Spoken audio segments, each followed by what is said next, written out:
Have you ever wondered what you would do if you woke up tomorrow and every other person on Earth was simply gone? Not dead, not hiding, just gone. No panic, no explosions, no warning. Imagine opening your front door and hearing nothing. No traffic, no distant conversations, no barking dogs, just the sound of your own breathing.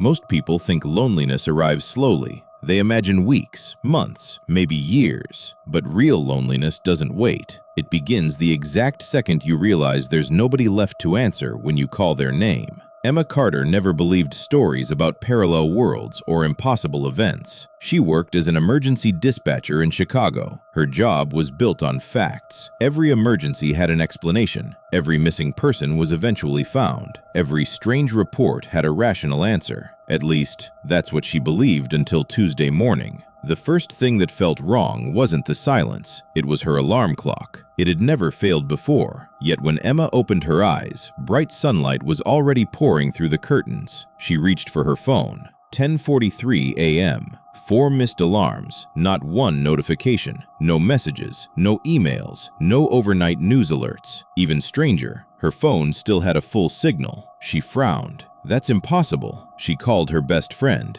It rang, and rang, and rang. No voicemail. She called her mother. The same thing. Her office. Nothing. Emergency services. Silence. That was the first moment she felt something tighten inside her chest. Emergency lines never stayed unanswered. Never. Emma threw on a jacket, grabbed her keys, and rushed downstairs. The apartment lobby was empty. The security desk sat unattended. A fresh cup of coffee rested beside an open newspaper. Steam still rose from the cup. Whoever poured it couldn't have left more than a few minutes earlier. She stepped outside and froze. Downtown Chicago looked exactly as it always had. Cars waited at red lights. Storefronts were open. Traffic signals changed from red to green, then back again. But not a single car moved. Not because of traffic, because there was nobody inside them. A city of nearly 3 million people, empty. Emma slowly walked into the middle of the street. Her footsteps echoed between the buildings. She turned in every direction. Nothing. No movement. No voices. No birds. Even the wind felt like it had forgotten how to blow. Then she noticed something impossible. A city bus stood with its doors open. The engine was still running. The destination display still glowed, but every seat was empty. Emma whispered the only question her mind could form. Where did everyone go? She had no idea that somewhere across the silent city, a phone had just started ringing. Emma didn't run. She didn't scream. Fear has a strange way of changing people. Sometimes it doesn't make you panic. It makes you curious. She climbed onto the empty bus and checked every seat. A backpack rested near the back door. A newspaper lay folded beside it. Half of a sandwich sat untouched on the floor. Every sign suggested the same impossible conclusion. Whatever had happened, it had happened all at once. Not gradually, not one person at a time. Everyone had disappeared in the middle of ordinary life. Emma stepped back onto the street. She shouted as loudly as she could. "Hello?" Her voice bounced off the glass buildings, then vanished into the silence. No answer. She walked for nearly an hour. A grocery store still played music through its speakers. Shopping carts stood abandoned between the aisles. Fresh bread sat on the bakery shelves. Cash registers remained open. Ice still floated in abandoned cups of coffee. Nothing looked old. Nothing looked damaged. It felt as if the entire world had paused, except for her.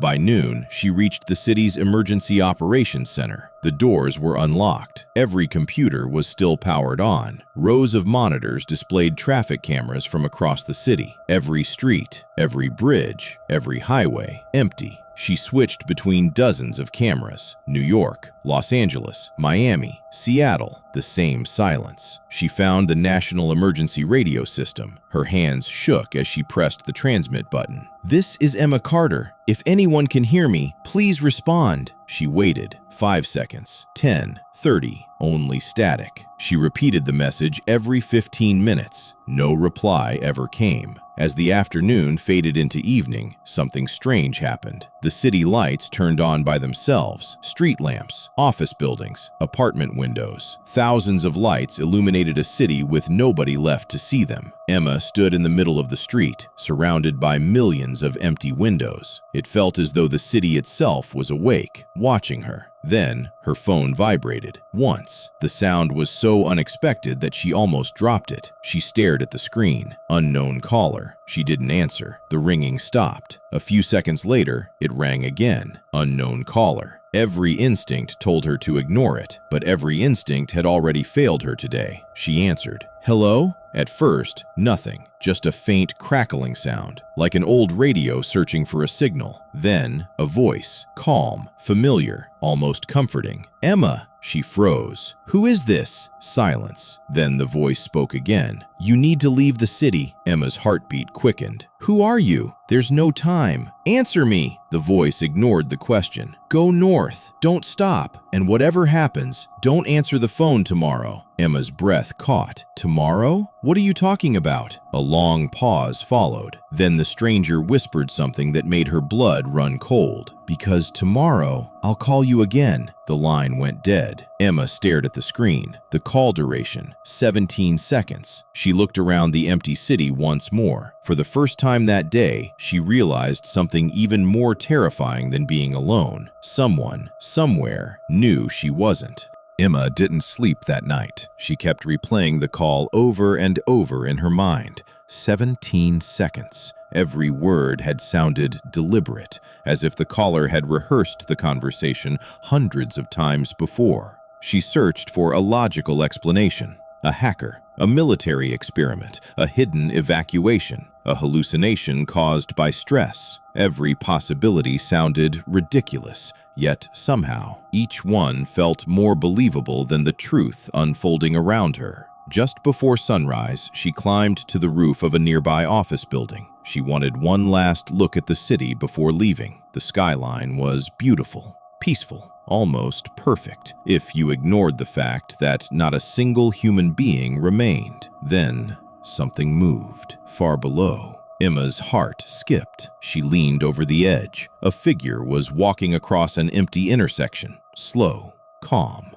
alone. She shouted with everything she had. Hey! The figure stopped. For one brief second, it looked directly at her. Then it turned the corner and disappeared. Emma sprinted down 12 flights of stairs. She reached the intersection less than 2 minutes later. Nobody. No footsteps, no open doors, no moving vehicles, just an empty street. She searched every nearby building. Nothing. It was as if the person had simply vanished. That's when she noticed something lying in the middle of the road. A small handheld radio. Old, scratched, still powered on. Only static came through the speaker. She almost threw it away. Then, between the bursts of static, a sentence broke through. Bridge collapse. The signal faded. North Highway. More static. Approximately 9 minutes. Emma frowned. A bridge? 9 minutes? She checked the map mounted on the dashboard of an abandoned police cruiser. The Northern Highway crossed one major suspension bridge before leaving the city, the same direction the caller had told her to take. She looked at the radio, then back toward the road. It didn't make sense, but neither did anything else anymore. She climbed into a parked SUV. The keys were still inside. The engine started immediately. As she drove through the empty streets, every red light turned green just before she reached it. Coincidence, she thought, until it happened again and again. The city seemed to be clearing a path for her, or leading her somewhere. 5 minutes later, the bridge appeared on the horizon. Everything looked normal. No smoke, no visible damage. She slowed the vehicle. The caller's warning echoed in her mind. Go north. The radio crackled again. 30 seconds. Emma stopped the SUV. She was still nearly 200 yards from the bridge. She waited. 20 seconds. Nothing. 10 seconds. Still nothing. 5, 4, 3, 2, 1.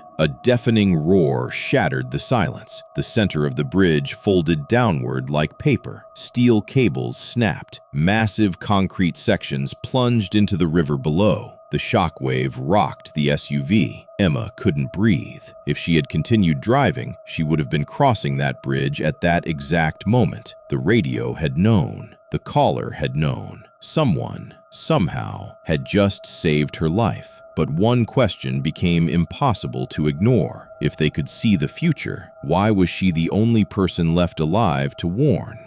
Emma sat motionless behind the steering wheel. The dust from the collapsing bridge drifted slowly across the river. For several minutes, she couldn't move. Her hands were still gripping the wheel so tightly that her fingers had turned white. There was no longer any room for coincidence. Someone had known exactly what was about to happen, and somehow they had known she would be standing there to witness it. She picked up the radio again. "Who are you?" Only static answered. Then, a different sound, a repeating tone, 3 short beeps, a pause, then the same 3 beeps again, almost like a signal trying to lock onto something. She turned the dial slowly. Static. Silence. Music. More static. Then, a man's voice. "If anyone receives this broadcast," the signal broke apart. "Do not trust." Static swallowed the rest. Emma quickly adjusted the frequency. The voice returned for less than a second. "They are listening." Gone. She froze. They? Who was they? Before she could think any further, her phone rang again. Unknown caller. She answered immediately. "Who are you?" This time, the voice sounded different, more tired, as if every word required effort. "Did you cross the bridge?" Emma looked at the twisted steel disappearing beneath the river. "No." A long breath came from the other end, almost relief. "Good. Now listen carefully. You don't have much time." Emma interrupted. "Where is everyone?" Silence. Then, "I don't know." It wasn't the answer she expected. "You don't know?" "No. I only know when they disappeared." Emma frowned. "When?" The voice answered without hesitation. "Tomorrow." Every muscle in her body tensed. "That's impossible." "Everyone is already gone." The caller spoke softly. "Not for me." Emma felt the world tilt beneath her. "What do you mean, not for you?" The line remained silent for several seconds. Then came the sentence that changed everything. "Emma, for me, it's still yesterday." She couldn't breathe. Her mind searched desperately for another explanation. A prank, a recording, artificial intelligence, anything. But deep inside, she already knew. Somehow, the person speaking to her wasn't in another place. They were in another time. The caller continued. "I've been trying to reach you for months. Most calls never connect. This one finally did." Emma whispered, "Who are you?" Another long silence. Then, "That answer would only make things worse. You have to keep moving. Drive north. You'll find an old communications facility. Everything starts there. Everything ends there." Emma started the engine. She didn't know why she trusted the voice. Maybe because it had already saved her life, or maybe because it sounded strangely familiar. As the city disappeared in her rearview mirror, she looked once more at the phone screen. Something she hadn't noticed before caught her eye. Beneath the words, "Unknown caller," a location had finally appeared. Origin, Facility 17. Emma stared at the screen. She had lived in Chicago her entire life.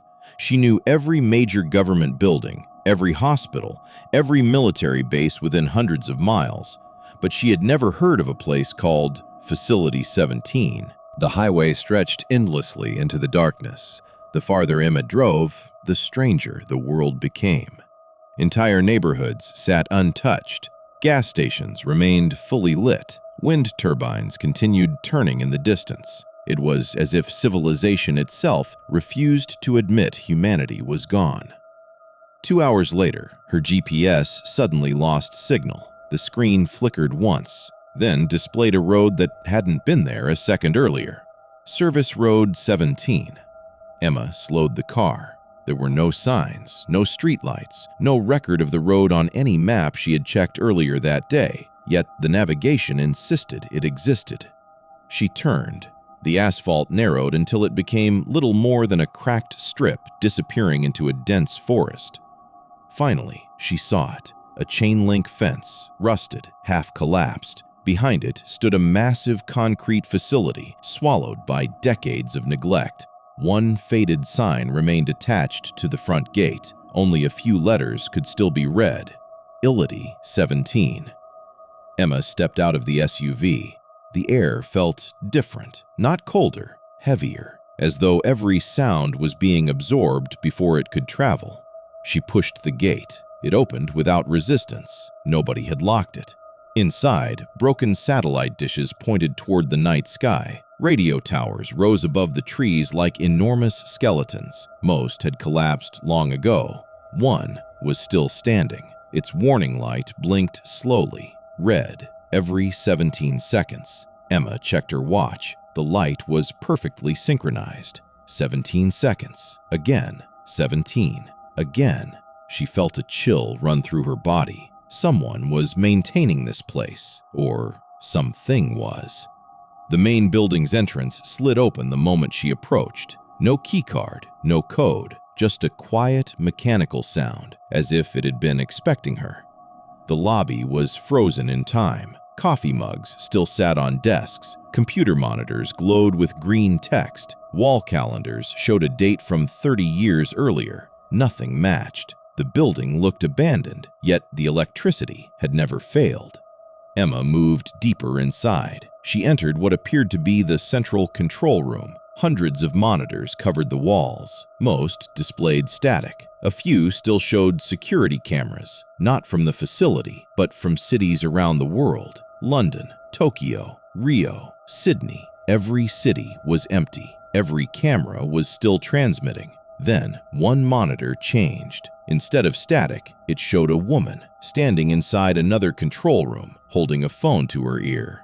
Emma froze. The woman froze too. They stared at each other through the screen. The same eyes, the same scar above the left eyebrow, the same jacket, only one difference. The woman on the monitor looked older, much older. Her hair carried streaks of gray. Her face was marked by exhaustion. She looked like someone who hadn't slept in years. Slowly, the older woman raised one trembling hand. Emma instinctively did the same. The movements matched perfectly, not like strangers, like reflections. Then the monitor flickered. The image dissolved into static. At that exact moment, Emma's phone began to ring again. Unknown caller. Her hands shook as she answered. Before she could speak, the familiar voice whispered only 6 words. "Now you know why I called." The line went silent. Emma stood frozen. The phone had gone silent. The monitors around her continued to flicker. One by one, their static disappeared, until every screen displayed the same image. Earth, seen from space, perfectly still. Then, one tiny red point appeared over North America. A second. Another point lit up over Europe. Then Asia, South America, Africa, Australia. Within seconds, 17 red lights were glowing across the planet. Emma stepped closer. Beneath the image, a line of text slowly appeared. Active connections, 17. Before she could read anything else, every monitor went black, except one. A terminal in the center of the room suddenly came to life. White letters appeared across the screen. "Welcome back, Emma." She stared at the message. Back? She had never been here before. At least, she didn't think she had. Another sentence appeared. "Memory restoration available. Y/N." Emma's finger hovered over the keyboard. If she pressed Y, she might finally learn the truth. But the voice on the phone had warned her. Every instinct told her to walk away. Every question inside her demanded the opposite. She closed her eyes, took one slow breath, and pressed Y. The lights inside the room instantly died. Every monitor shut off. Every machine fell silent. Then, a projector somewhere behind the walls switched on by itself. A single recording filled the room. The image was distorted, old, damaged, but clear enough to recognize. It showed the exact control room where Emma was standing, except it wasn't empty. Dozens of scientists moved frantically between the consoles. Alarms echoed through the building. Someone shouted, "The signal is getting stronger!" Another voice yelled, "Disconnected, now!" The recording shook violently. Then a woman stepped in front of the camera. Emma stopped breathing. It was her, not older, not younger, exactly as she looked today. She faced the camera with tears in her eyes. Behind her, people were running. The room was collapsing into chaos. She looked directly into the lens, as though she knew someone would watch this recording years later. Then she spoke. "If you're seeing this, it means I failed." Emma whispered, "No." The woman continued, "Whatever happens, do not answer the second call." The recording glitched. For less than a second, another image flashed across the screen, a giant circular structure buried beneath the facility, covered with thousands of moving lights. It didn't look human. It didn't look mechanical. It looked alive. The image vanished. Static filled the room. Then the recording ended. Silence. Complete silence. Emma slowly reached for her phone. She looked at the screen. No signal, no battery, no service, nothing. Then, without warning, the display lit up. Incoming call. This time, it wasn't marked as unknown caller. The caller's name appeared clearly, Emma Carter. The phone continued to ring. Once, twice, 3 times. Emma stared at the screen. She remembered every word the caller had told her. Don't answer the phone tomorrow. But was this tomorrow? Or had tomorrow already begun the moment she entered Facility 17? The ringing stopped. The screen went black. 5 seconds later, one final message appeared. Connection lost. Retrying